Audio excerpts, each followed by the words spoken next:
Hello guys, আমি আর চিৎকার করতে পারছি না। আমি অনেক ক্লান্ত, সারাদিন পর এসে এবারে ভয়েস ওভার দিতে এসেছি।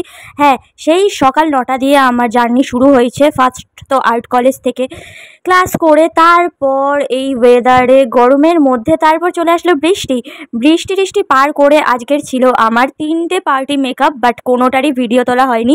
বিফোর আফটার কিছুই না হয়নি। হ্যাঁ, একজনের ফার্স্টের ভিডিও নিয়ে রেখেছিলাম আফটার লুকটা দেবো বলে, বাট শেষে আমি এতই চাপে ছিলাম সেটা ভুলে গেছি। কেন ভুলে গেছি, এত ফোন কলস আসছিলো আমার 5:30 দিয়ে, না 5টা দিয়ে পড়ানো থাকে, তো ওই জন্য আমার মা কন্টিনিউ ফোন করে যাচ্ছিলো। তো ওই অত ভাবনা চিন্তার মাঝে কারোর একটাও ভিডিও নেওয়া হয়নি। বাট এই 3টে কাজ করার পর আবার পড়ে উঠে আমি বিশাল ক্লান্ত, সেই নিয়ে ভয়েস ওভার দিচ্ছি। তোমরা মায়া দয়া লাগলে একটু সাবস্ক্রাইব করো। হ্যাঁ, যাদের সাজিয়ে এসেছি তাদের বলেছি যে একটু ভিডিও ক্লিপ তুলে রাখতে বা ফটো দিতে, তো তারা যদি মনে করে দেয় আমিও তোমাদের সাথে শেয়ার করব, আশা করি দেবে। তো যাই হোক, লাইক করো, কমেন্ট করো, সাবস্ক্রাইব করো, আর ফেসবুক থেকে দেখলে ফলো।